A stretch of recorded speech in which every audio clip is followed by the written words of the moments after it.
In the heart of Chicago, where the wind howled through steel canyons and the city's pulse thrummed with ambition and secrets, Freya Flores stepped into the dimly lit precinct of the Chicago Police Department's Special Investigations Unit.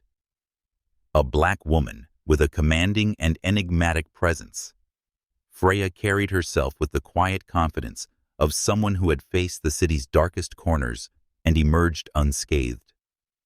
Sharp as obsidian, her eyes scanned the bustling office, where officers moved like shadows under fluorescent lights. The air was thick with the scent of stale coffee and the weight of unsolved cases.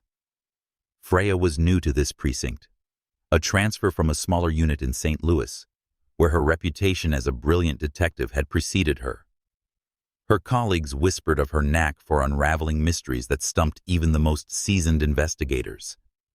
Yet as she stood by her desk, adjusting the badge clipped to her belt, a commotion shattered the morning's rhythm. Raised voices echoed from a corner office, sharp and insistent, slicing through the hum of routine. Curiosity tugged at Freya's instincts. She glanced toward the source, catching sight of a man pacing behind frosted glass, his silhouette tall and broad-shouldered. His voice, though muffled, carried a raw edge of frustration. "I don't know why I even bother coming here," he snapped. "I'll hire investigators if you can't figure out who's sending these threats." Freya's brow furrowed. She leaned toward her deskmate, Officer Jenkins, a wiry man with a penchant for gossip. "Who's that?" she asked, her voice low, laced with intrigue. Jenkins smirked, leaning back in his chair. "That's Nolan Prescott, Chicago's golden boy. Owns Prescott Spirits, the biggest whiskey empire in the Midwest. Guy's more money than God, but someone's got it out for him. Been getting death threats for weeks, nasty ones too. Black envelopes, red ink, the whole horror show." Freya's interest peaked. "Death threats. And no leads." "None," Jenkins said, shaking his head. "CCTV in his office shows nothing. No fingerprints, no suspects. The guy's paranoid, and frankly, I don't blame him. Says he has no enemies, but you don't get that rich without stepping on a few toes." Freya's gaze drifted back to the office, where Nolan's silhouette gestured wildly. Something was magnetic about him. Even from this distance, a man caught in a storm of his own making, yet defiant. Her heart stirred, not with pity, but with a quiet resolve. She sensed a challenge that called to her like a melody only she could hear. Before she could press Jenkins further, the door to the chief's office swung open, and Chief Daniels, a grizzled veteran, with eyes like storm clouds, beckoned her. "Flores in here. Now." Inside the chief's office, the air was heavy with tension. Nolan Prescott stood by the window, his back to Freya, his white dress shirt stretched taut across his shoulders. His blonde hair, slightly tousled, caught the morning light filtering through the Chicago skyline. He was a white man in his early 30s, with the kind of chiseled features that belonged on a magazine cover. Yet there was a weariness in his posture, as if the weight of his empire pressed against him. Flores Chief Daniels began, his voice gruff but steady. "Meet Nolan Prescott. He's been getting death threats for nearly a month. No evidence. No suspects. The guy's practically living in a fortress. But these notes keep showing up on his desk in his car, even slipped into his coat pocket. We're out of options." Nolan turned, his blue eyes locking onto Freya's with an intensity that made her breath catch. There was a flicker of skepticism in his gaze, but also something more profound, perhaps fear or a longing for answers. "So you're the one they're pinning their hopes on?" he asked, his voice low, almost mocking. "No offense, but you don't look like you've been in this game long." Freya smiled, unfazed. "Looks can be deceiving, Mr. Prescott. I've solved cases that would keep you up at night." His lips twitched, a hint of a smile breaking through his guarded demeanor. "Fair enough, but I need results, not bravado." Chief Daniels cut in. "Here's the deal, Flores. You're going undercover as Prescott's new secretary at Prescott Spirits. Get close to him, watch his every move, and figure out who's behind this. We can't afford to lose a man like him, not just because of his money, but because his death would shake this city. Freya's heart raced, not from fear, but from the thrill of the challenge. Undercover work was her forte, a dance of deception and discovery. Yet as she met Nolan's gaze again, she felt a pull beyond the case, a spark faint but undeniable, like the first note of a song yet to be written. "Why me?" she asked, her tone steady but curious. "I'm new here. Surely you have veterans for this." Daniels leaned forward, his eyes narrowing. "Because you're an outsider. No one in Prescott's circle knows you. And frankly, Freya, you're the best we've got. You have instincts like a bloodhound and the nerve to back it up." Nolan crossed his arms, studying her. "You'd better be as good as he says. I don't have time for amateurs." Freya held his gaze, her voice soft but firm. "I don't fail, Mr. Prescott. Not when lives are on the line." That evening, Freya stood on her balcony in Bronzeville, the city's lights glittering like a constellation below. Chicago was a city of contrasts, glamour and grit, wealth and shadows. She sipped her coffee, her mind racing with possibilities. Who would want Nolan Prescott dead? A rival in the cutthroat world of spirits? A disgruntled employee? Or someone closer, someone he trusted? She pulled out her laptop and began researching Prescott Spirits. The company was a titan, its whiskey bottles gracing the shelves of every high-end bar from New York to Los Angeles. The article said Nolan was a self-made man rising from a foster home in Michigan to become Chicago's darling. But success like his came with a price. The more she read, the more she sensed the weight of his isolation. No family, no close friends, only an empire built on ambition and guarded by suspicion. The next morning, Freya dressed carefully. A tailored blazer, a silk blouse and heels that clicked with authority. She was no longer Freya Flores detective, but Freya Flores aspiring secretary. Her heart fluttered as she approached the sleek glass tower of Prescott Spirits in the Loop, its reflective surface mirroring the city's ambition. Inside, the lobby gleamed with marble and chrome, a testament to Nolan's wealth. Her interview with Nolan was scheduled in a conference room on the 40th floor.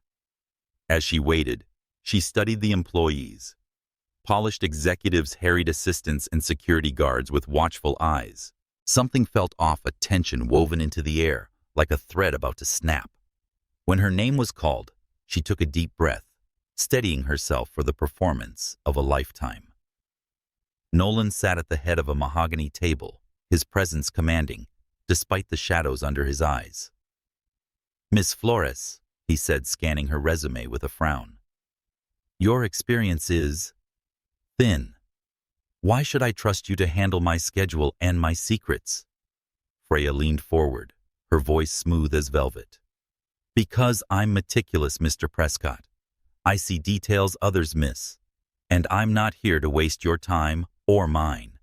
He raised an eyebrow, intrigued despite himself. Bold words. "But this isn't just about schedules. My last secretary quit without notice. People around me tend to disappear."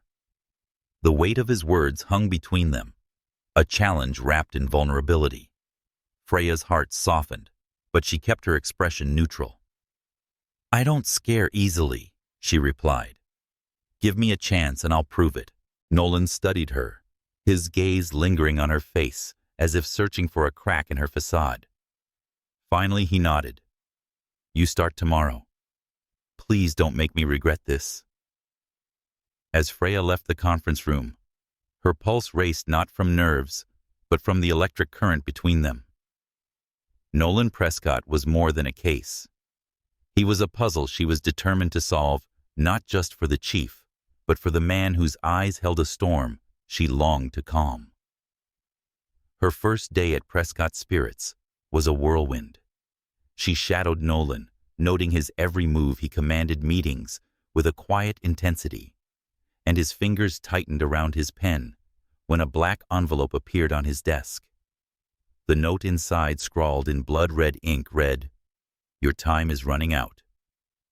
Freya's stomach churned, but she slipped the note into an evidence bag when Nolan wasn't looking, her detective instincts kicking in. At the end of the day, Nolan called her into his office. The city's skyline stretched beyond his floor-to-ceiling windows, painting him in hues of dusk. "You're observant," he said, his voice softer now, almost curious.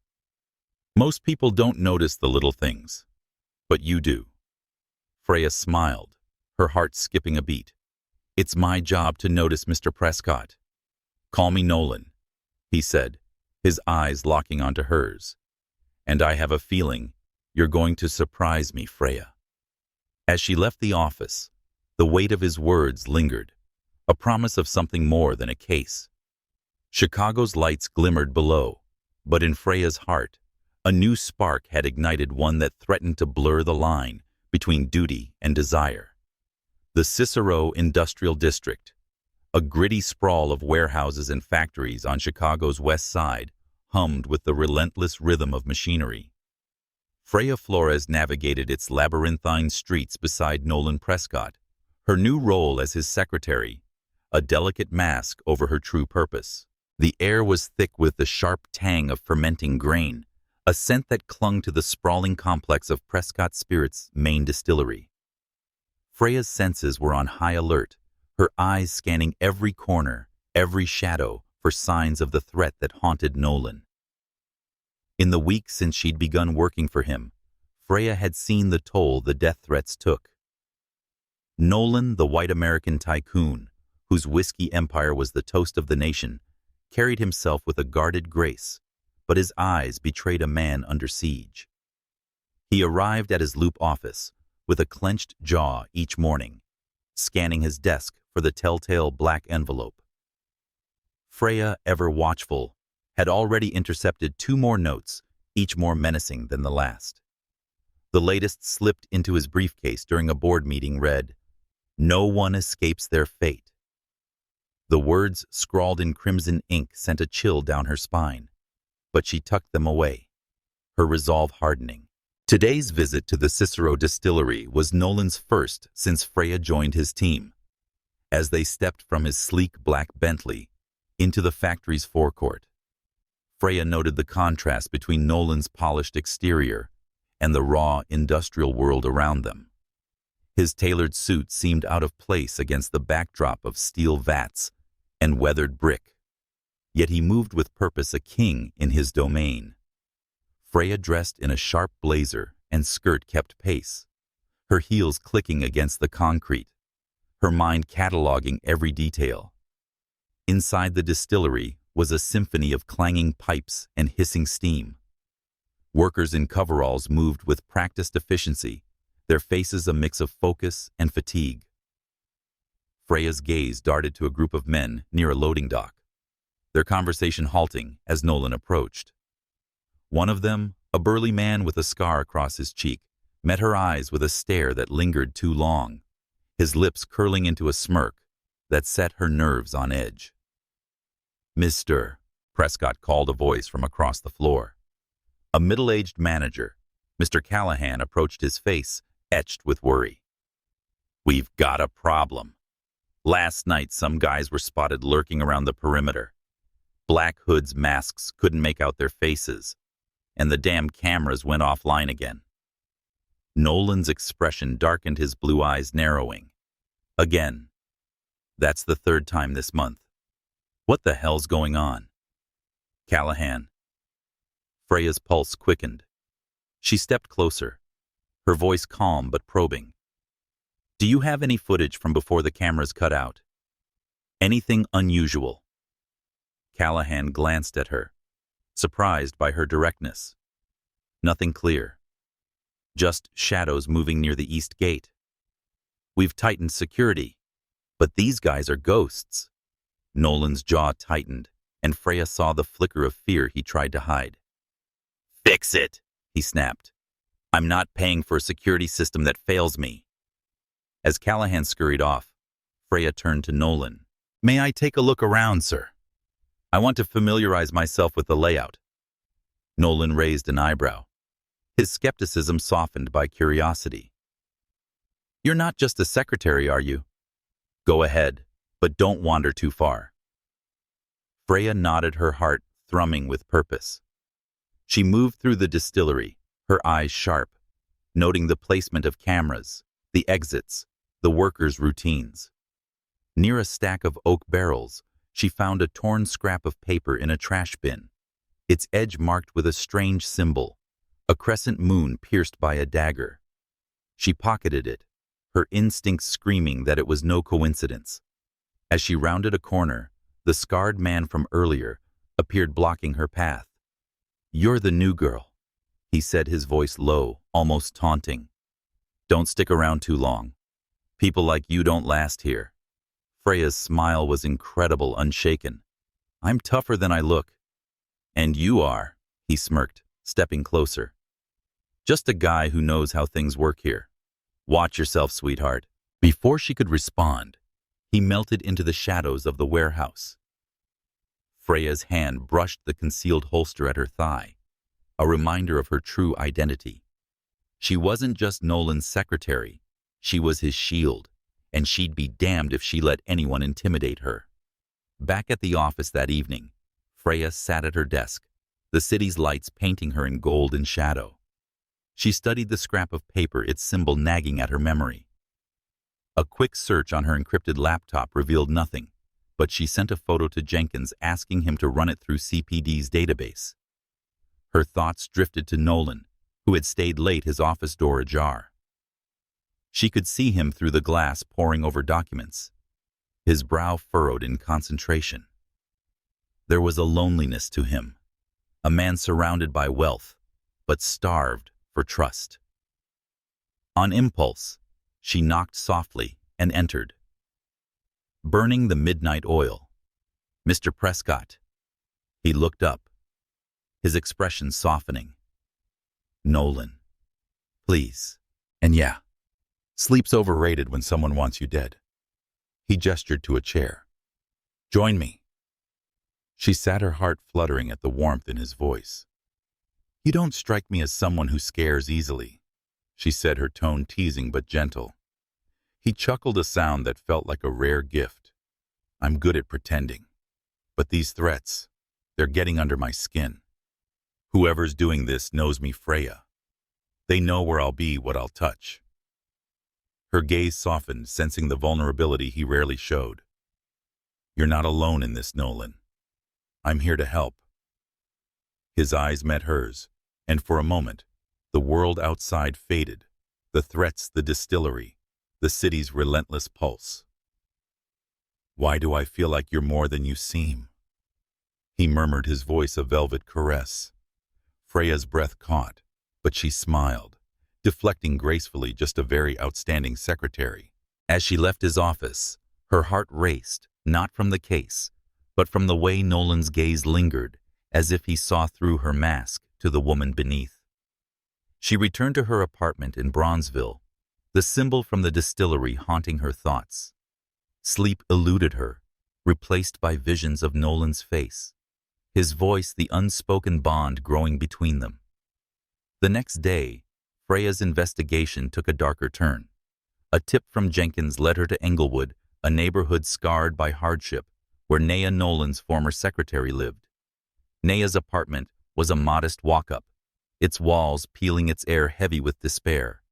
When Naya opened the door, her eyes widened, fear flickering. She was a young woman, her features delicate, but marred by shadows of trauma. Miss Flores, Naya's voice trembled. What do you want? Freya's tone was gentle, coaxing. I'm Nolan's new secretary. I need to know why you left Prescott Spirits. What happened to you? Naya hesitated, then led Freya inside. Over a cup of weak coffee, she poured out her story. She'd been attacked by a group of men at the Cicero distillery, their faces hidden behind masks. They'd threatened her, warning her to stay silent about the plan. Naya's hands shook as she spoke, her voice breaking. They said if I talked, I'd end up like the others. I heard them mention taking over the company, but I don't know more. I quit the next day. Freya's heart ached for Naya, but her detective's mind raced. Did you hear any names? Anything specific? Naya's eyes darted to the window, as if expecting shadows to appear. Just whispers. Something about a crescent mark. And they mentioned a man. Someone close to Nolan. Freya's pulse spiked. The crescent moon symbol, she was onto something. She handed Naya her card. If you remember anything else, call me. I'll make sure they pay for what they did to you. As Freya left Englewood, the city's pulse seemed to quicken, matching her own. The crescent symbol, Naya's story, and the distillery's secrets were puzzle pieces, and Nolan was at its center. But so was she drawn to him in ways she couldn't explain. The line between duty and desire was blurring, and Freya knew that solving this case would test her skills and heart. The Cicero distillery loomed like a fortress of secrets under the gray Chicago sky, its brick walls weathered by time, and its air heavy with the bittersweet scent of aging whiskey. Freya Flores moved through its labyrinthine halls, her steps deliberate, her senses attuned to the pulse of danger that thrummed beneath the surface. As Nolan Prescott's secretary, she was a shadow at his side, but as a detective, she was a hunter, chasing the truth through a maze of whispers and half-seen threats. The past week had deepened the enigma surrounding Nolan. Freya had watched him navigate his empire with a charisma that masked his unease, his blue eyes flickering with a storm of emotions, resolve, fear, and something softer when they met hers.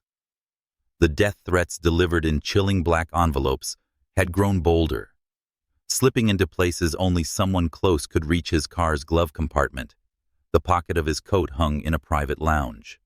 Scrawled in crimson ink, each note promised doom. The latest warning. The clock ticks for you, Prescott. Freya had cataloged them all, her detective's mind piecing together a puzzle that felt personal, intimate, as if the sender knew Nolan's every move. Today, Nolan had insisted on inspecting the distillery after reports of more nocturnal intruders. Freya followed, her tailored skirt and blouse a stark contrast to the gritty surroundings. Yet her presence was commanding, her dark eyes scanning for clues. The crescent and dagger symbol she'd found in a trash bin last week haunted her thoughts, its meaning elusive but urgent. She'd sent it to Officer Jenkins for analysis, but the CPD's database had yielded nothing. As they entered the main production floor, the clatter of machinery was deafening, a symphony of steel and steam. Workers moved like ants, their faces etched with routine, but Freya's gaze lingered on a cluster of men near a row of fermentation tanks. Their conversation stopped abruptly as Nolan approached, their eyes darting between him and Freya. One, a lean man with a jagged scar across his cheek, flashed a smile that was more threat than welcome. Freya's hand brushed the concealed holster at her thigh, a reflex born of instinct. Mr. Prescott called Mr. Callahan, the distillery manager, hurrying with a clipboard. His weathered face was tight with worry. We've got more trouble. Last night's footage caught a glimpse of those masked guys again, same spot, East Gate. But the cameras cut out before we could ID them. Security is on high alert, but it's like chasing ghosts. Nolan's jaw clenched, his voice sharp. Ghosts don't break cameras, Callahan. I want answers, not excuses. Freya stepped forward, her tone calm but probing. Any patterns to when the cameras fail? Specific times, conditions? Callahan blinked, surprised by her assertiveness, always after midnight when the night shifts thin. We've checked the wiring and nothing's tampered with. It's like they know our system. Nolan's eyes flicked to Freya, a spark of admiration breaking through his frustration. Miss Flores, you seem awfully curious for a secretary. She met his gaze, her smile teasing, yet guarded. I like to understand my surroundings, Mr. Prescott. Keeps things orderly. He nodded, a faint smile tugging at his lips. Take a look around then. But stay sharp. This place isn't as safe as it looks. Freya seized the opportunity, weaving through the distillery's maze of barrels and pipes. The air was thick with the scent of oak and alcohol, but she sensed a current of unease beneath it. Near a loading dock, she spotted a discarded cigarette butt, its filter marked with that same crescent and dagger symbol. Her pulse quickened as she slipped it into an evidence bag, her mind racing.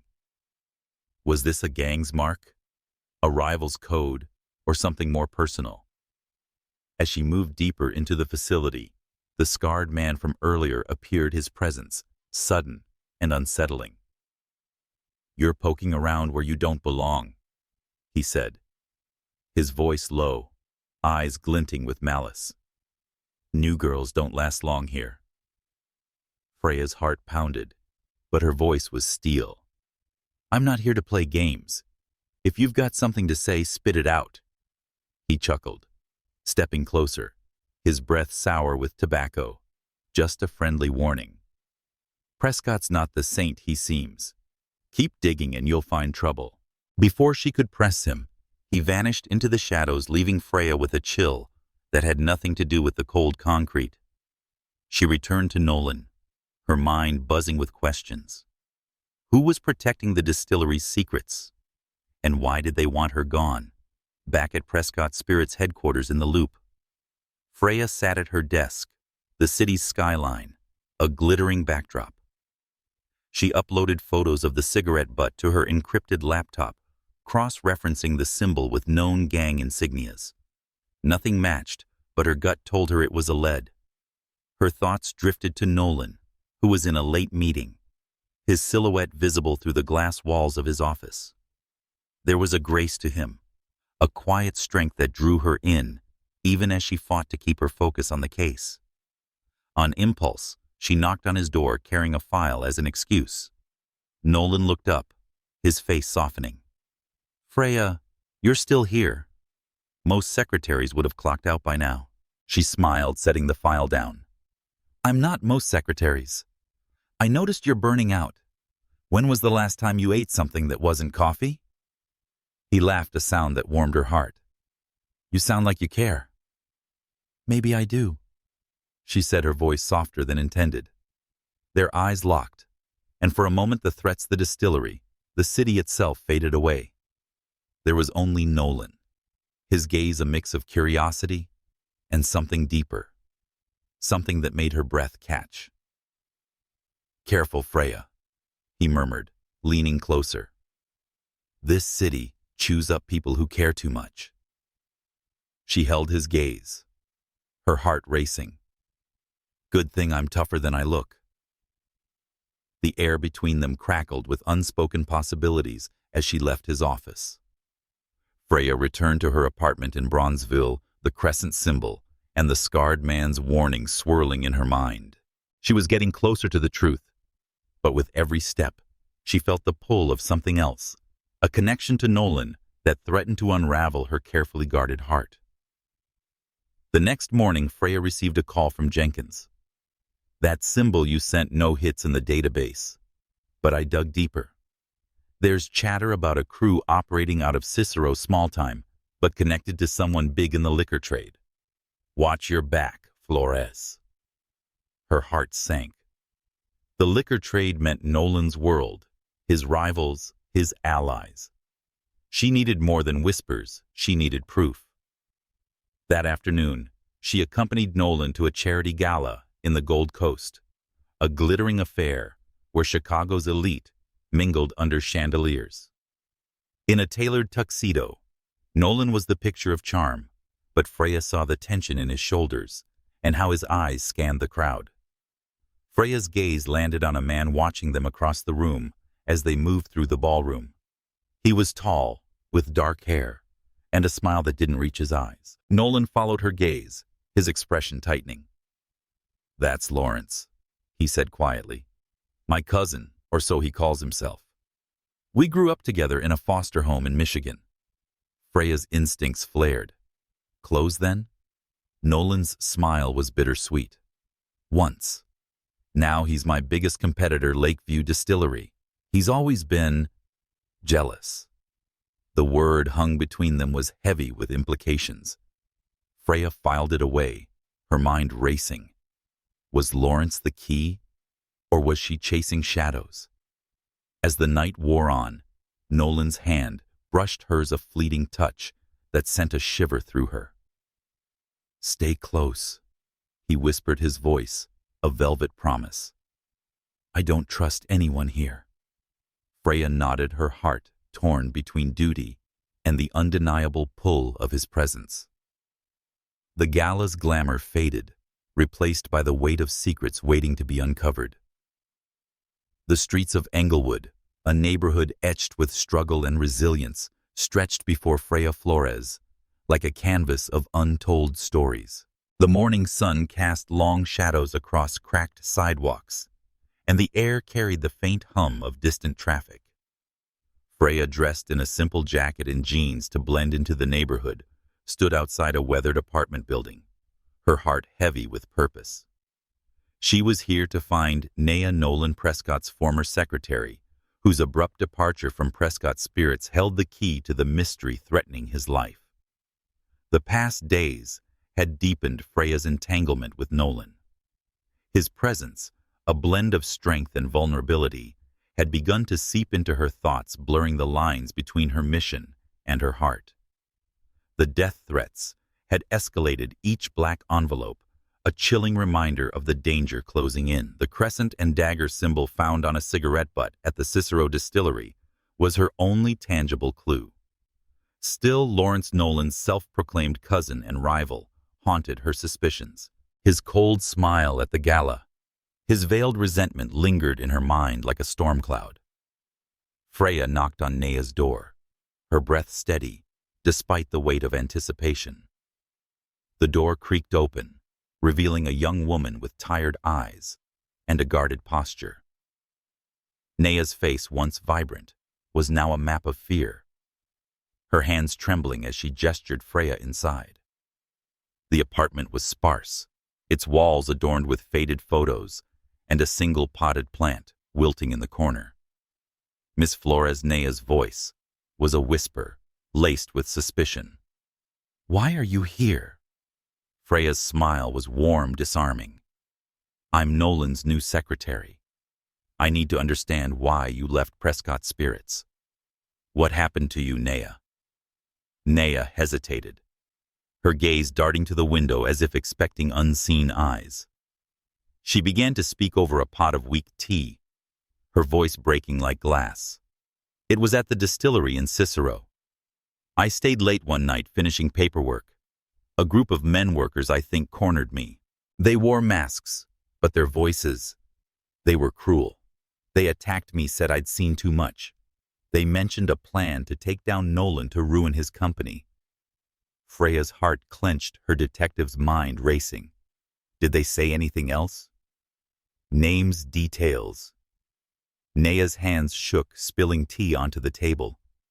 They talked about a crescent mark and someone leading them, someone close to Nolan. I was too scared to ask questions. I quit the next day and moved here to hide. Freya leaned forward, her voice gentle but urgent. "You're safe now, Naya. I'm going to make sure they pay for what they did. But I need your help. Did you keep anything, notes, recordings?" Naya's eyes widened, then softened. She reached under a couch cushion and pulled out a small notebook, its pages creased and worn. "I wrote down what I heard before I forgot. There are initials, JKMT, and something about sabotaging a shipment. I don't know what it means."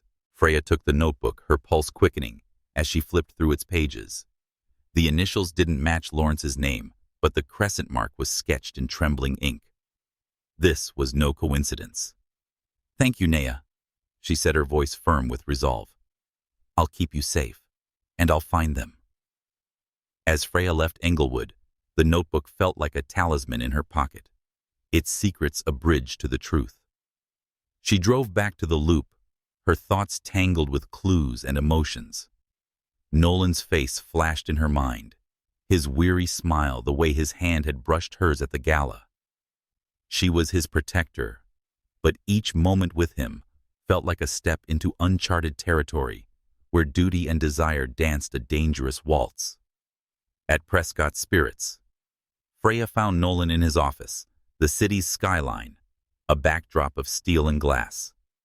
He was reviewing contracts, his blonde hair catching the afternoon light, his expression of quiet determination. "You're back," he said, his voice warm but tinged with concern. "You've been gone all morning. Everything okay?" She nodded easily, slipping into her secretary role and just running errands. "Your schedule's clear for the afternoon, but you've got a dinner with investors tonight at the Palmer House." He leaned back, studying her. "You're good at this, Freya. Too good. What's your secret?" Her heart skipped, but she laughed, deflecting with a playful smile. "Just a knack for details, Nolan. Someone's got to keep you organized." His gaze lingered, a spark of curiosity in his eyes. "There's more to you than meets the eye." The air between them thickened, charged with unspoken questions.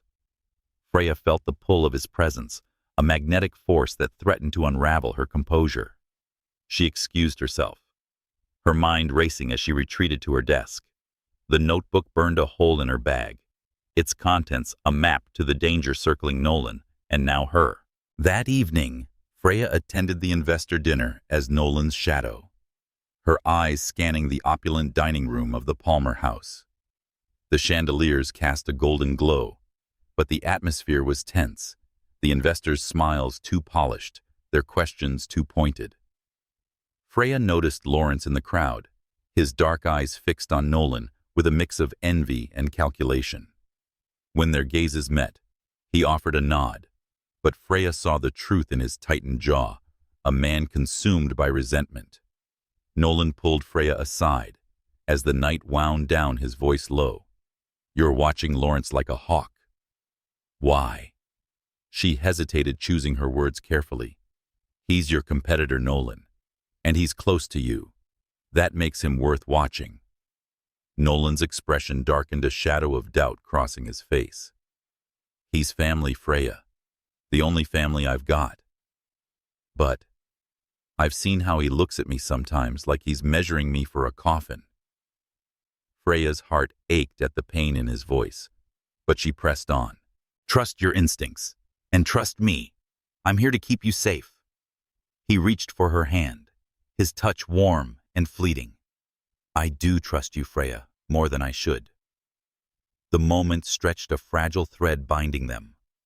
Freya pulled away, her heart pounding, and returned to her role as observer.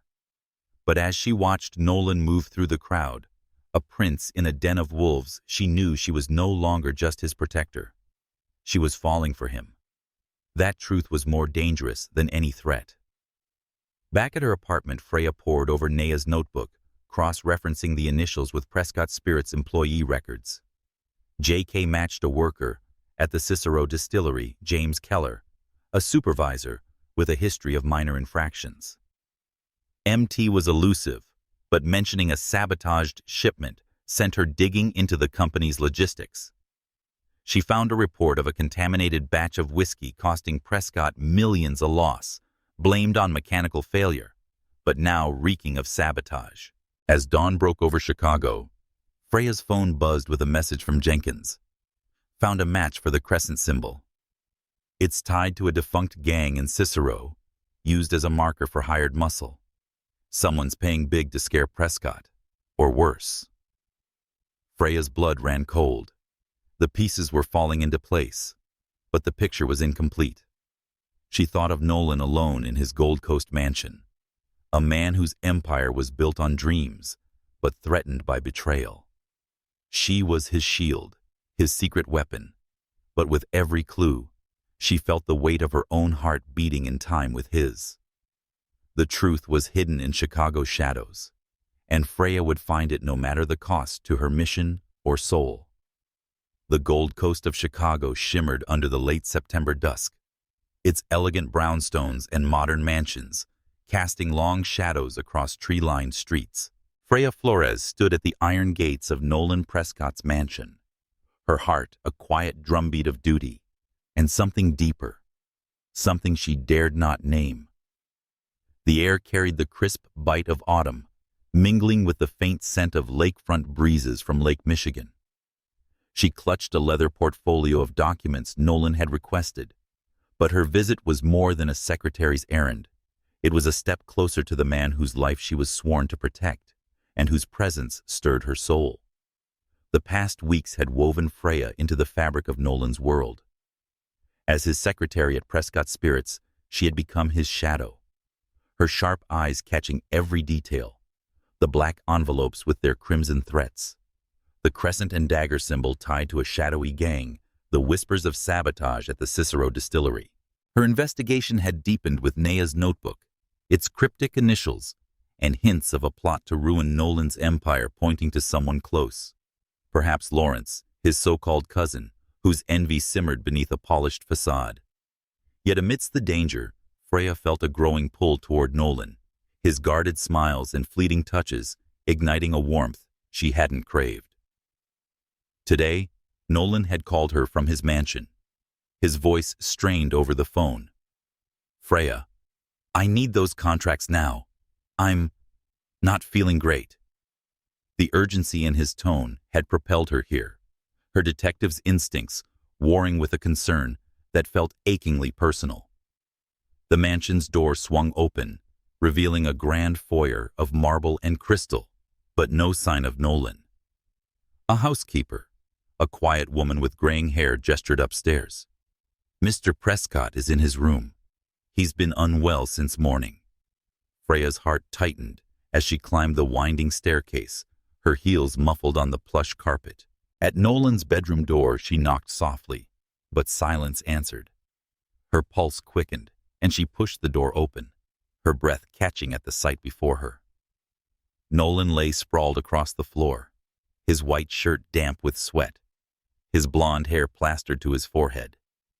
His face, usually a mask of strength, was pale, his breath shallow. Freya dropped to her knees beside him, her hands trembling as she checked his pulse. His skin burned under her touch, a fever raging through him. She lifted his head gently, her heart aching at his vulnerability. This was not the titan of Prescott Spirits, but a man stripped bare by illness alone in his gilded cage. With effort, she maneuvered him onto the bed, his weight heavy, but her resolve stronger. She fetched a bowl of lukewarm water and a cloth from the bathroom, her movements swift yet tender. As she dabbed his forehead, his eyes fluttered open, blue and hazy, meeting hers with a flicker of recognition. "Freya." His voice was a hoarse whisper, laced with surprise. "What are you doing here?" She smiled, her voice soft as moonlight. "Taking care of you. Someone has to." He tried to sit up, but she touched his chest gently. "Rest, Nolan. You're burning up." For a moment he studied her, his gaze a mix of gratitude and wonder. "No one's done this for me since I was a kid." Her heart twisted at his words, a glimpse into the loneliness that shadowed his success. "Well, I'm here now," she murmured, her cloth tracing the lines of his fevered brow. "And I'm not going anywhere." As she worked, Freya's thoughts drifted to the boy Nolan must have been raised in a Michigan foster home, his dreams forged in hardship. She saw her reflection in him, a black girl from St. Louis, clawing through a world that often turned its back. Their shared solitude bound them, a thread stronger than the danger circling them. She changed his sweat-soaked shirt, her fingers brushing his skin, a fleeting intimacy that sent a shiver through her. Nolan's eyes followed her, soft and unguarded, as if seeing her for the first time. He said, "You're not what I expected." His voice low, a velvet caress. "There's a fire in you, Freya. It's beautiful." Her breath caught her cheeks warming under his gaze. "Flattery won't get you out of bed, Rest," she teased. But her heart raced, the air between them charged with unspoken longing. As night fell, Freya cooked a simple chicken soup in the mansion's sprawling kitchen, the aroma filling the air with warmth. She carried a tray to his room, where Nolan sat propped against pillows, his color returning. He took the bowl, his fingers brushing hers, a touch that lingered like a promise. "This reminds me of the foster home," he said, his voice wistful. "They used to make soup when I was sick. It's been years since I felt cared for." Freya sat beside him, her heart swelling. "You're not alone anymore, Nolan. Not while I'm here." Their eyes locked, and for a moment the world shrank to the space between them. The flicker of a lamp, the soft rhythm of his breathing, the unspoken truth that they were no longer just employer and employee. Freya stood to leave, but Nolan caught her hand, his touch gentle but firm. "Stay," he said, his voice a plea wrapped in strength for a while. She nodded, settling into a chair by his bed, her heart tangled with duty and desire. As he drifted to sleep, she watched him, the lines of his face softened in repose. The mansion was a fortress, but in this moment, it was a haven where two solitary souls found solace in each other's presence. The next morning, Nolan was stronger, his fever broken. Freya returned to her apartment in Bronzeville, her mind buzzing with the night's intimacy and the case's urgency. She opened Naya's notebook, its pages, a map of clues. The initials, J.K. and M.T., the crescent mark, the sabotaged shipment, all pointed to a conspiracy within Prescott's spirits. She cross-referenced the initials with employee records, confirming James Keller as a distillery supervisor with a questionable past. M.T. remained a mystery, but a new lead emerged, a security log showing unauthorized access to the distillery's control room, timed with the camera outages. Her phone buzzed with a message from Jenkins. "Keller's got ties to a Cicero crew. Low level, but they're muscle for hire. Someone's bankrolling them. Dig into Lawrence, his company's been bleeding money." Freya's heart sank. With his polished charm and bitter undertones, Lawrence was a shadow over Nolan's life. She recalled his gaze at the gala, cold and calculating, a man who wore envy like a second skin. But proving his involvement required more than suspicion. It required evidence, and Freya was determined to find it. That afternoon, she met Nolan at the office. His strength restored, but his eyes still carrying the weight of her care. "He said you didn't have to stay last night," his voice soft as he handed her a coffee. "But I'm glad you did." She smiled, her heart fluttering. "Someone's got to keep you alive, Nolan." His laugh was a melody warming the sterile office. "You're making a habit of saving me, Freya. I could get used to it." As they worked through the day's schedule, Freya's mind raced, her detective's instincts weaving a web of clues.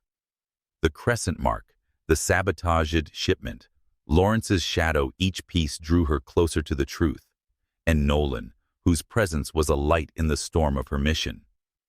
She was his protector, but with every shared glance, she felt herself falling, a descent as thrilling as it was dangerous.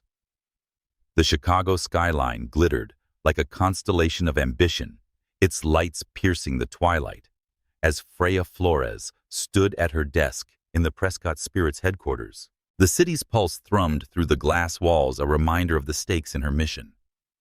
As Nolan Prescott's secretary, she was a fixture in his world, but as a detective, she was a sentinel, guarding him against a threat that grew darker with each passing day.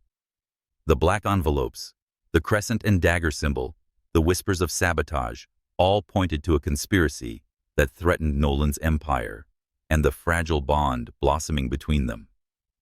Freya's heart still carried the night's warmth in Nolan's Gold Coast mansion, where she had tended to his fever with a care that felt more intimate than duty. His vulnerability had cracked open a door to her soul, revealing a shared loneliness that bound them. Yet the case pressed harder, its clues a tangled web. Naya's notebook had been named James Keller, a distillery supervisor who hinted at a second-figure MT, while security logs suggested a traitor within Prescott Spirits. Lawrence Nolan's rival and self-styled cousin loomed largest in Freya's suspicions. his envy a poison seeping through their shared past. Today, Freya's investigation took a bold turn. She had accessed Prescott Spirit's internal server using a backdoor provided by Jenkins and found encrypted emails linked to Lakeview Distillery, Lawrence's struggling company. One message sent to an anonymous account mentioned disrupting Prescott's supply chain and bore the crescent symbol as a watermark. Her pulse raced. This was no coincidence. Lawrence was orchestrating something sinister, but she needed concrete proof to protect Nolan. At noon, Nolan called her into his office. His white shirt sleeves rolled up, his blonde hair catching the sunlight. "Freya, I need you to pull the distillery's production reports," he said, his voice steady but uneasy. "Something's off with our latest batch. The numbers don't add up." She nodded, her mind already connecting the dots to the sabotage report from Nea's notebook. "I'll get on it. Anything else bothering you?" He hesitated, his blue eyes searching hers. "I got another note this morning. I slipped it into my briefcase during a meeting. It said, 'You can't hide forever.'" Freya's stomach churned, but she kept her composure. "Let me see it." He handed her the envelope, its black paper heavy with menace. The crimson ink was unmistakable, the words a taunt. She slipped it into an evidence bag, her fingers steady despite the storm in her chest. "We're getting closer, Nolan. I promise." His gaze softened, a flicker of trust breaking through his guarded demeanor. "You're the only one I believe in, Freya. Everyone else, they're just waiting for me to fall." Her heart ached at his words, a confession of his isolation. She wanted to reach for him to bridge the gap between them, but duty held her back. "You won't fall," she said, her voice a quiet vow. "Not on my watch." As she left his office, Freya's resolve hardened. She spent the afternoon poring over the production reports, uncovering discrepancies in the distillery's output barrels, marked as defective, which matched the sabotaged shipment Nea had noted. A deeper dive revealed a pattern. The sabotage coincided with visits from Lakeview Distillery's representatives, including Lawrence. That evening, Freya attended a board meeting with Nolan at the Union League Club, a bastion of Chicago's elite. The room buzzed with power, but Freya's eyes were on Lawrence, who stood at the bar, his dark suit starkly contrasting his forced smile. When he approached Nolan, his handshake was too firm, his eyes too sharp. "Nolan, you're looking well," Lawrence said, his voice smooth but laced with an edge. "Business booming, I hear." Nolan's smile was tight. "We're holding our own." "You?" Lawrence's laugh was hollow. "Surviving. But you know how it is, only one king in this game." Freya's instincts flared, her hand brushing the concealed holster beneath her blazer. She excused herself, slipping into a quiet corridor to call Jenkins. "I need everything on Lawrence's financials, debts, deals, anything shady." Jenkins whistled. "You're playing with fire, Flores. Word is Lawrence's company is drowning in debt. He's been cozying up to some shady investors in Cicero. Same crew, tied to that crescent symbol." Her heart raced. The pieces were aligning, but she needed more. Back in the meeting, she watched Lawrence's every move, noting how he lingered near Nolan, his eyes darting to Freya with a flicker of suspicion. As the night ended, Nolan pulled her aside, his voice low. "You don't trust him, do you?" he asked, his breath warm against her ear. She met his gaze, her heart pounding. "I don't trust anyone who looks at you like you're a prize to be won." Nolan's hand grazed hers, a touch that sent a shiver through her. "You're different, Freya. You see me, not the money, not the name, just me." The air between them crackled, a moment suspended in time.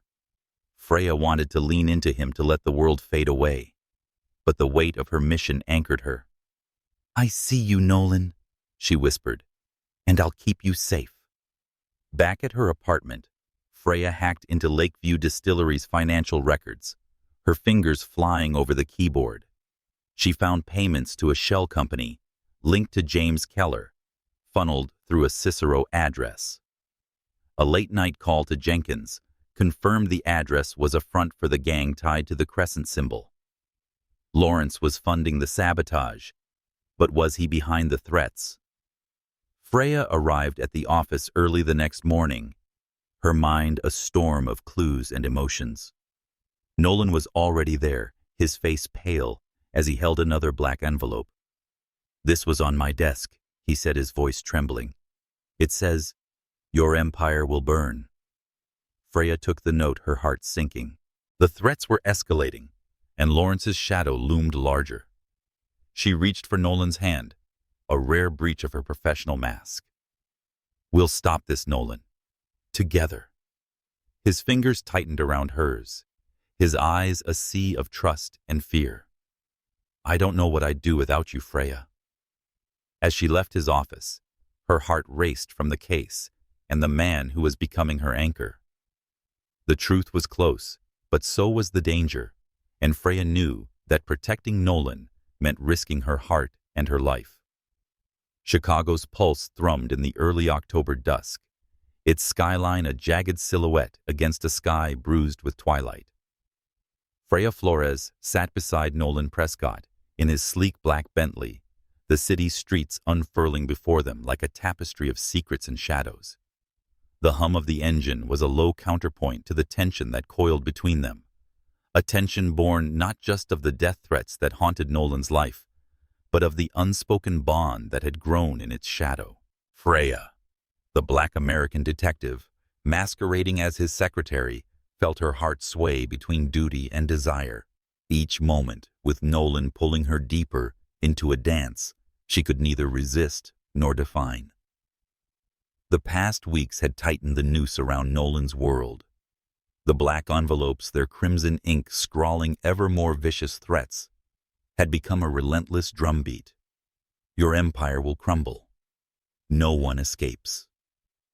The crescent and dagger symbol, tied to a Cicero gang and a sabotaged whiskey shipment, pointed to a conspiracy orchestrated by someone close, Lawrence Nolan's self-styled cousin and rival, whose envy Freya had seen smoldering at every encounter.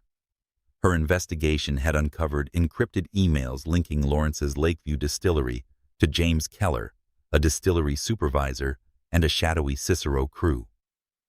Yet proof remained elusive, and the danger was closing in. They were headed to a client dinner in River North tonight, but Freya's instincts were on edge. As they merged onto Lakeshore Drive, she glanced at the side mirror, her sharp eyes catching a black SUV trailing them, its headlights dim but persistent. Her pulse quickened, her hand brushing the concealed holster at her thigh. "Nolan," she said, calm but urgent. "Take the next exit. Head to Maxwell Street Market." Nolan's blue eyes flicked to her, a question in their depths. "Maxwell Street? That's a detour. What's going on?" She offered a half smile, masking her alarm. "Just craving street food. Humor me." He nodded, his trust in her unspoken but absolute. As he veered toward the exit, Freya watched the SUV follow its presence, a silent threat. Maxwell Street Market, a vibrant chaos of food stalls and vendors in Chicago's near West Side, was the perfect place to lose a tail or confront one. The market's neon lights and bustling crowds offered cover, but also danger, a labyrinth where shadows could strike. They parked near the market's edge, the air thick with the scent of grilled elotes and sizzling tacos. Freya stepped out, her tailored coat contrasting with the casual throng, her senses attuning to every sound. Nolan followed, his white shirt crisp, despite the day's wait, his presence a magnet that drew eyes, and Freya feared enemies. "Stay close," she murmured, her voice a velvet command.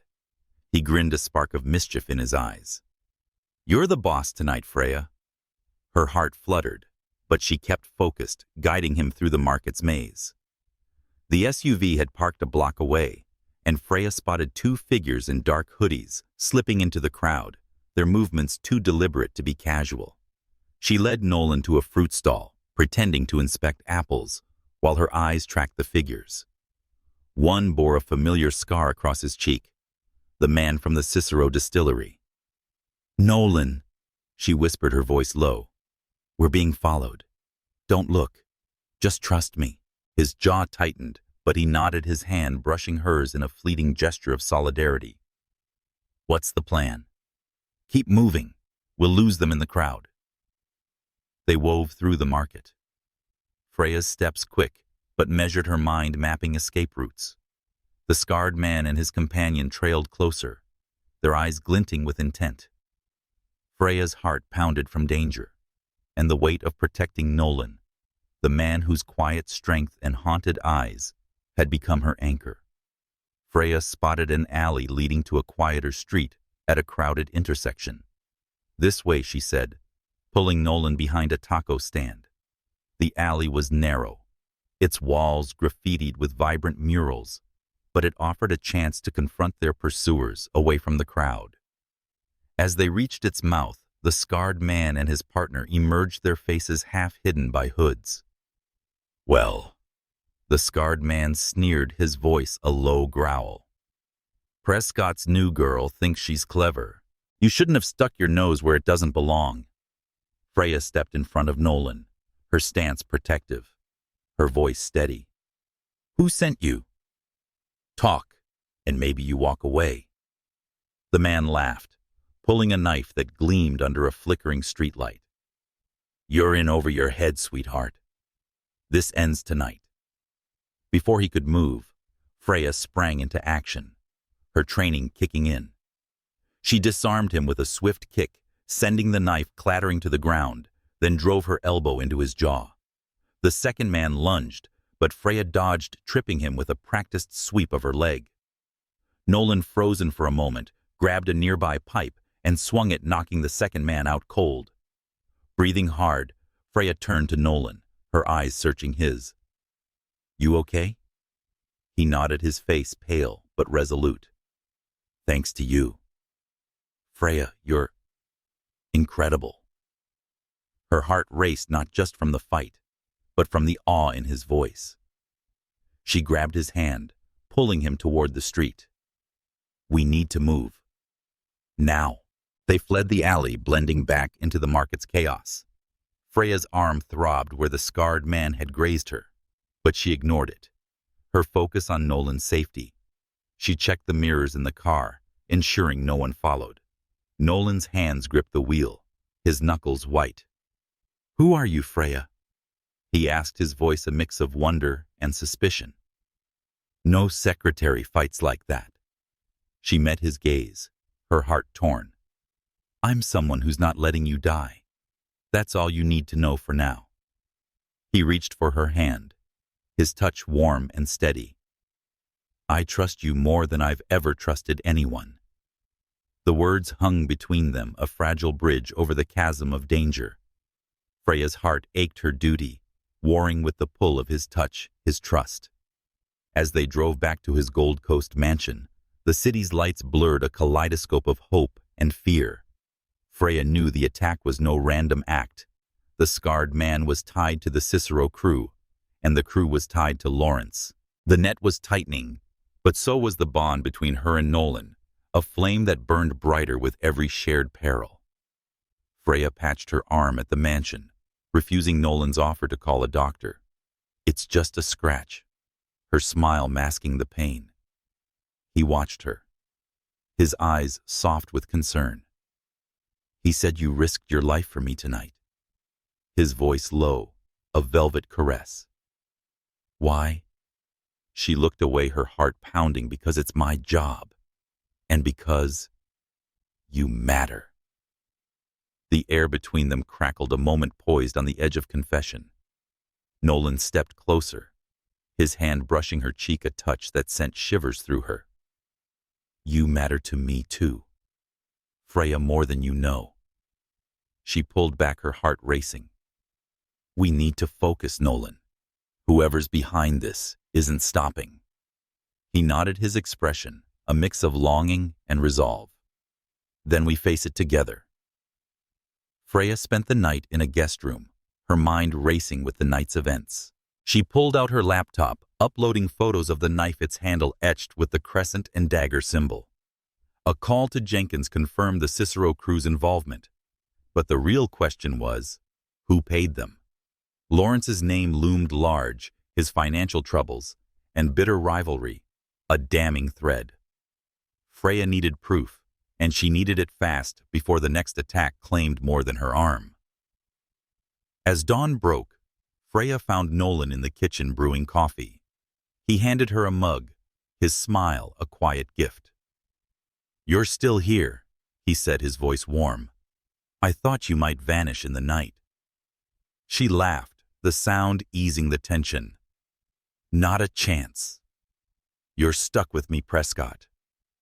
His eyes held hers, a promise unspoken. Freya knew she was treading dangerous ground, her heart entwined with a man whose life hung in the balance. The chase through Maxwell Street had brought them closer and the enemy into focus. Lawrence was out there, and Freya would find him no matter the cost to her heart or life. The Chicago River glinted under the morning sun, its waters a mirror for the city's restless ambition. Freya Flores stood in the Prescott Spirit's headquarters, her desk a fortress of files and secrets, her heart a battlefield where duty clashed with desire. The attack at Maxwell Street Market had sharpened her resolve, the crescent and dagger symbol on the assailant's knife, a stark reminder of the danger encircling Nolan Prescott. As his secretary, she was his shield. As a detective, she was his sword cutting through the lies to find the truth. But as a woman, she was falling, her heart drawn to the man whose life she was sworn to save. The past days had deepened the mystery. The Cicero crew tied to the crescent symbol was muscle for hire funded by someone with a vendetta against Nolan. Lawrence, his rival and foster brother, was the prime suspect. His Lakeview distillery was drowning in debt, and his envy was a poison that seeped into every interaction. Freya's investigation had uncovered damning clues, encrypted emails, a sabotaged whiskey shipment, and payments to James Keller, a distillery supervisor. Yet the death threats, those chilling black envelopes with crimson ink, remained a taunt. Their latest message, "Your blood will stain the city," a promise of violence that chilled her bones. Today, Freya's mission took her to the heart of Nolan's world. He had called her to his office, his voice tense over the phone. "Freya, I found something. You need to see this." She arrived to find him pacing a black envelope clutched in his hand, its crimson words stark against the paper. "The end is near, Prescott." "Nolan," she said, her voice steady, despite the storm in her chest. "Where was this one?" He ran a hand through his blonde hair, his blue eyes shadowed with fear. "In my desk drawer. Locked. Someone was in here, Freya. Someone who knows my every move." She took the envelope, her fingers brushing his, a fleeting touch that sent a shiver through her. "We're close," she said, her voice a quiet vow. "I'm going to end this." His gaze softened, a mix of gratitude and something more profound. "You're the only one I trust, Freya, the only one who sees me." Her heart ached, the weight of his words pulling her closer. "I see you, Nolan, and I'm not letting anyone take you away." The moment hung between them, a fragile thread in a world of danger. Freya forced herself to focus, slipping the envelope into an evidence bag. She returned to her desk, her mind racing. The locked drawer meant the traitor was inside Prescott Spirits, someone with access to Nolan's inner sanctum. Lawrence was the key, but she needed irrefutable proof. That afternoon, Freya met Jenkins at a diner in Pilsen, its walls adorned with vibrant murals, its air thick with the scent of fresh tortillas. Jenkins slid a file across the table, his voice low. "Lawrence's financials are a mess. He's been borrowing from some shady Cicero investors, and the same ones are tied to the Crescent crew. And get this, we found a burner phone in Keller's locker at the distillery. It had texts from an untraceable number mentioning taking Prescott out. Freya's pulse spiked. Lawrence Jenkins nodded. Likely. But we need a smoking gun. Keep digging, Flores, and watch your back. Back at the office, Freya hacked into the distillery's security system, her fingers deft on her encrypted laptop. She found a deleted log from the night of the sabotaged shipment restored through a back door. It showed an unauthorized entry by a user with admin access only Nolan and a few trusted executives had. Lawrence, as a frequent visitor, could have obtained it. Her heart sank as the pieces aligned, but doubt lingered. Nolan trusted Lawrence like family. Could she shatter that bond without proof? That evening, Nolan invited her to his mansion for a working dinner. A rare moment of calm. The dining room glowed with candlelight, its long table set with crystal and silver. In a navy sweater that hugged his frame, Nolan poured her a glass of Prescott's finest whiskey, its amber glow a mirror of the warmth in his eyes. "You've been quiet today," he said, his voice soft as he sat across from her. "Something on your mind?" She sipped the whiskey, its warmth grounding her. "Just the case. It's complicated." He leaned forward, his gaze piercing. "You're carrying too much, Freya. Let me help."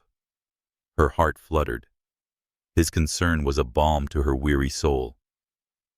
"You're the one in danger, Nolan. I'm here to protect you, not burden you." He reached for her hand, his touch a spark in the candlelight. "You're not a burden. You're everything." The air thickened a moment, poised on the edge of confession. Freya's breath caught her heart, torn between the truth and the man before her.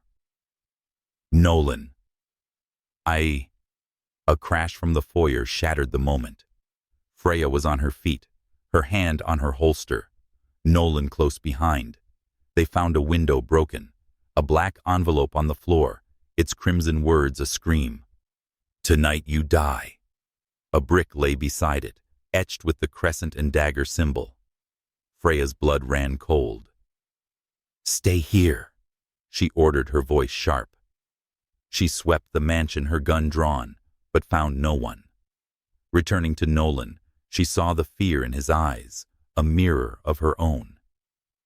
"They're getting bolder," she said, her voice steady despite the chaos. "We need to end this." Nolan nodded, his hand finding hers. "Together, Freya. Whatever it takes." That night, Freya stayed at the mansion, her laptop open as she traced the burner phone's texts. One message stood out: "Meet at the distillery. Midnight. Finish it." Her heart raced. This was her chance. She slipped into Nolan's study where he sat by the fire, his face etched with worry. "I'm going to the distillery," she said, her voice firm. "Tonight. Lawrence is making his move." Nolan stood, his eyes fierce. "I'm coming with you." She shook her head, her heart aching. "It's too dangerous, Nolan. Let me handle this." He stepped closer, his voice a low growl. "I'm not letting you face this alone. You've risked everything for me, Freya. It's my turn." Their eyes locked, a storm of fear and resolve binding them. Freya nodded, her heart swelling with his courage. As they drove to Cicero, the city's lights faded, replaced by the distillery's looming silhouette. Freya's hand rested on her gun, her heart on Nolan, who had become her reason to fight. They found the east gate ajar at the distillery, the cameras dark. Freya led the way, her steps silent. Nolan's presence a steady warmth at her side. Inside, the air was thick with the scent of whiskey and betrayal. A figure waited in the shadows. Lawrence, his face twisted with rage, a gun in his hand. "You couldn't leave it alone, could you?" Lawrence spat, his eyes on Freya. "You had to play hero." Nolan stepped forward, his voice steady. "Why, Lawrence? We were family." Lawrence laughed a bitter sound. Family.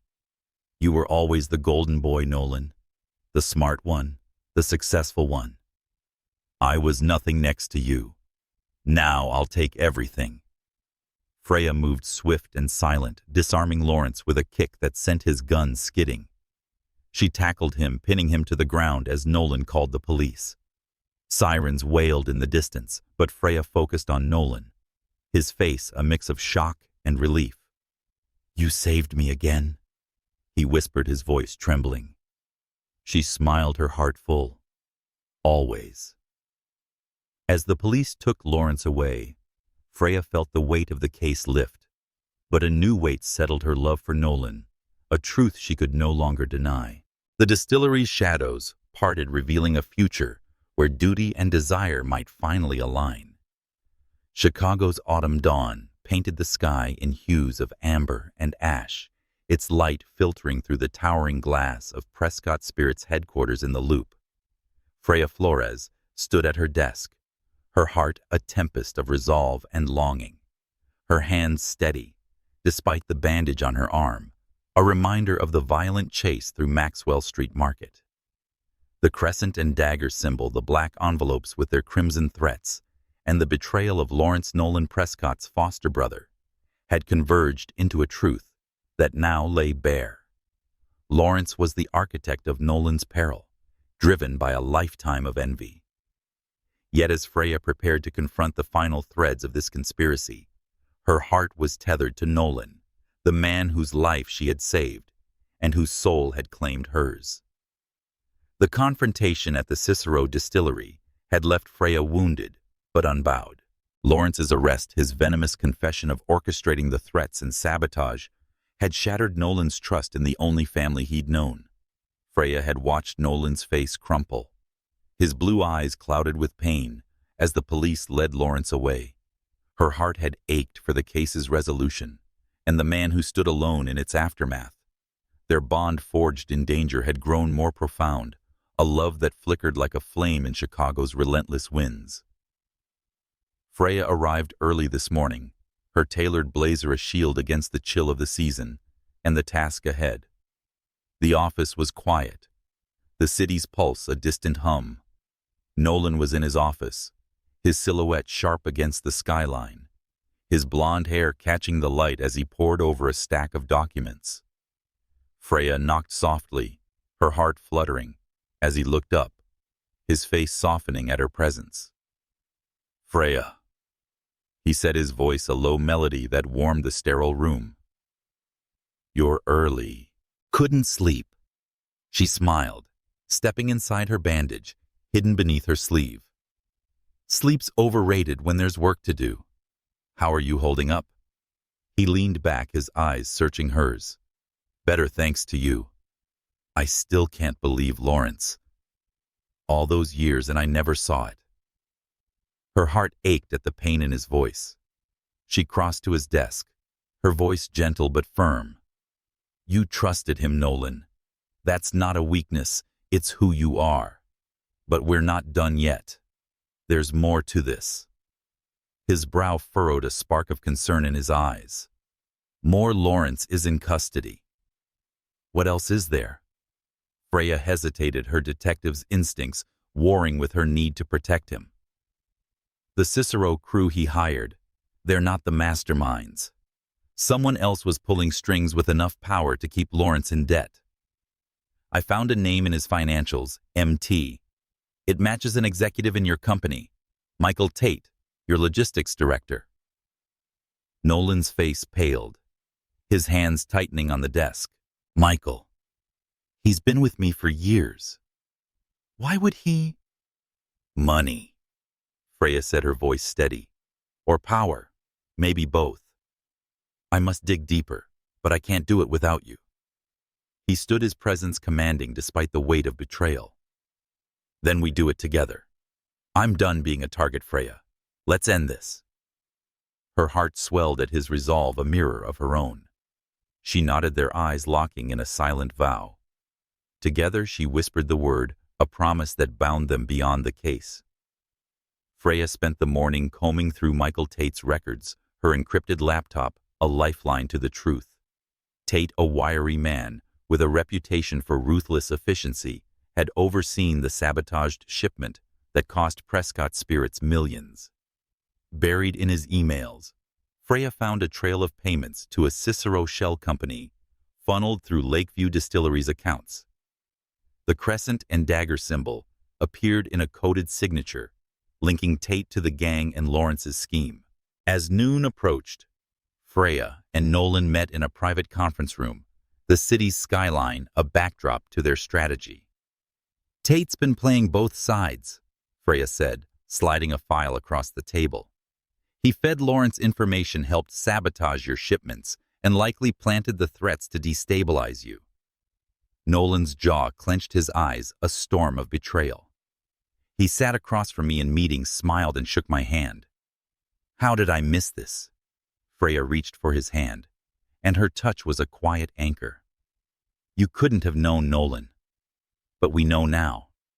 We'll confront him tonight at the distillery. He's scheduled to inspect the night shift." His fingers tightened around hers, his gaze intense. "You're risking everything for me, Freya." "Why?" Her breath caught, her heart lay bare. "Because you're worth it. Because I care about you more than I should." The air between them thickened, a moment poised on the edge of confession. Nolan leaned closer, his voice a velvet whisper. "I care about you too, Freya, more than I've ever cared about anyone." Her heart raced, the world shrinking to the space between them, the warmth of his hand and his gaze's intensity. But duty called, a clarion note she couldn't ignore. "We'll finish this first," she said, her voice trembling with resolve. "Then we'll see where this takes us." That evening, they drove to the Cicero distillery, the city's lights fading into the industrial sprawl.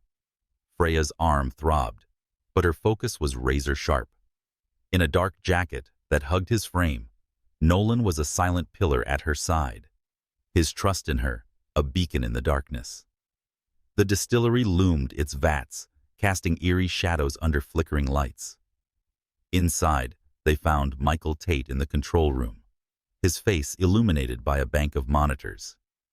He turned, his smile faltering as he saw Freya and Nolan. "Mr. Prescott. Miss Flores. What brings you here so late?" Freya stepped forward, her voice cold. "We know, Michael.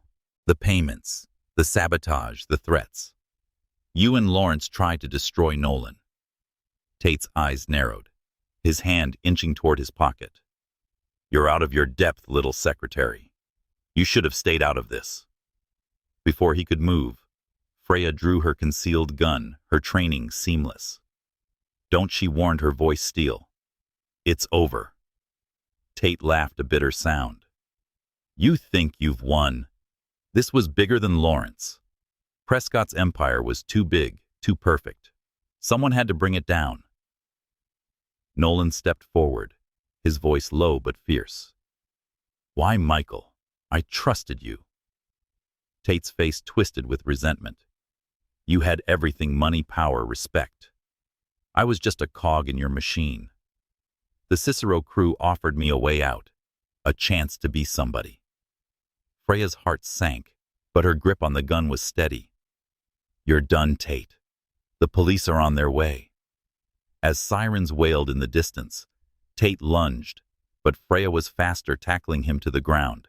Nolan helped restrain him, and his strength was a quiet counterpoint to her agility.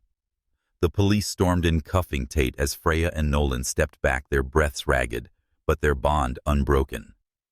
Outside, under the Cicero stars, Nolan turned to Freya, his eyes soft with awe. "You saved me again. How do I ever repay you?" She smiled, her heart full. "Just keep being you, Nolan. That's enough." He stepped closer, his hand brushing her cheek, a touch that ignited her soul. "It's not enough, Freya.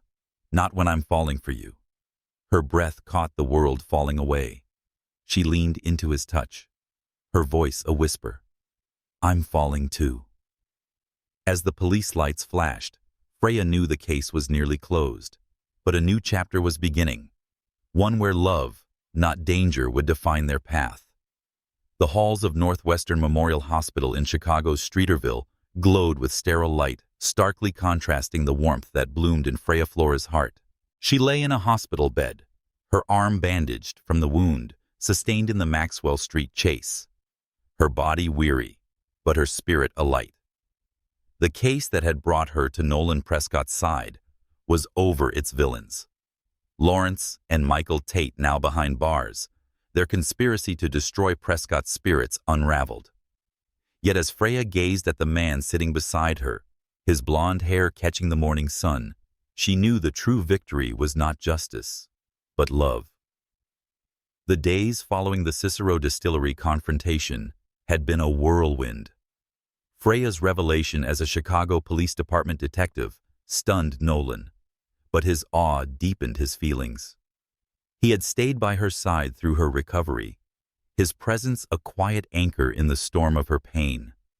The crescent and dagger symbol, the black envelopes, the sabotaged shipments, all were pieces of a puzzle solved by Freya's tenacity and courage. Lawrence's envy and Tate's greed had been laid bare, their arrests a testament to her skill. But Nolan's hand in hers, his voice a soft melody in the hospital's quiet, held her heart. This morning, Nolan sat close, his blue eyes soft and tender, which made Freya's breath catch. "You're awake," he said, his voice a velvet caress. "You'd sleep through the best part of the day." She smiled, her heart fluttering, despite the ache in her arm. "And miss you fussing over me, never." He laughed, a sound that warmed the sterile room. "You scared me, Freya. When I saw you bleeding in that alley, I thought I'd lose you." Her hand found his, their fingers intertwining. "You can't get rid of me that easily, Nolan. I'm tougher than I look." His gaze deepened, a storm of gratitude and love. "You're more than tough. You're everything. You saved my life, my company, my heart." Her breath caught the weight of his words settling over her like a warm embrace. She had come to Prescott's spirits as a detective, her mission to protect a man she barely knew. But Nolan had become her compass, his vulnerability and strength a mirror to her own. Their shared solitude, her as a black woman forging her path, him as a white man rising from a foster home, had woven a bond stronger than any threat. As Freya recovered, Nolan shared the aftermath of the case. Naya, his former secretary, had visited her, eyes bright with gratitude. The men who attacked her at the distillery had been arrested, their ties to Tate and the Cicero crew exposed. Naya's notebook with its cryptic initials and crescent symbol had been key, its pages a map to justice. Freya had kept her promise, ensuring Naya's tormentors faced the law. Nolan leaned forward, brushing a strand of hair from Freya's face. "You gave her back her life," he said, his voice low, "and you gave me mine. I know who you are now. Freya, a detective, a hero. But to me, you're more. You're the woman I love." Her heart raced, tears pricking her eyes. "Nolan, I love you too." The words hung between them, a vow sealed in the quiet of the hospital room. He leaned in, his lips brushing hers in a tender and fierce kiss, a promise of a future they would build together. Freya melted into him, the world fading, the monitors, the bandages, the city's relentless pulse. There was only Nolan. His touch was a beacon in the storm of her life. Weeks later, Freya stood before a small church in Lincoln Park, its stained glass windows glowing in the autumn light. She wore a simple white dress, her dark skin radiant, her heart full as she walked toward Nolan. He stood at the altar, his navy suit tailored to his frame, his eyes locked on hers with a love that stole her breath.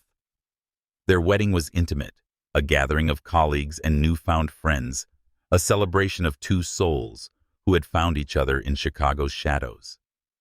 Freya's voice was steady as they exchanged vows, her words a melody. I came to protect you, Nolan, but you gave me a home. I promised to stand by you, to love you through every storm. Nolan's voice trembled, his eyes bright. You saved me, Freya, in every way that matters. I promise to be your shelter, your partner forever. The congregation erupted in applause, but Freya and Nolan saw only each other. Their hands clasped, their hearts one. They moved to a quiet farm in rural Illinois, a haven where they built a life of laughter and love. Freya retired from the CPD, her detective's badge a memory, her new role as Nolan's wife and partner, a joy. They welcomed 2 children, their laughter filling the fields, a testament to the family they had both longed for. Inspired by Freya's courage, Nolan founded a charity for foster children, whose mission was to provide the care he and Freya had craved in their youth. They worked side by side, and their love was a light that touched lives across Chicago. Freya, once a solitary warrior, found peace in Nolan's arms. Their shared dreams, a canvas for a future painted in hope. As they stood on their porch one evening, the Illinois sunset casting a golden glow, Nolan pulled Freya close. You changed everything. He whispered, his voice a vow. You're my miracle. She smiled, her heart full. And you're mine. Their love, born in danger, had blossomed into a life of joy, a testament to the power of trust and sacrifice. Chicago's shadows had parted, revealing a dawn where love, not fear, reigned supreme. Dear reader, let Freya and Nolan's story inspire you to face challenges with courage and heart.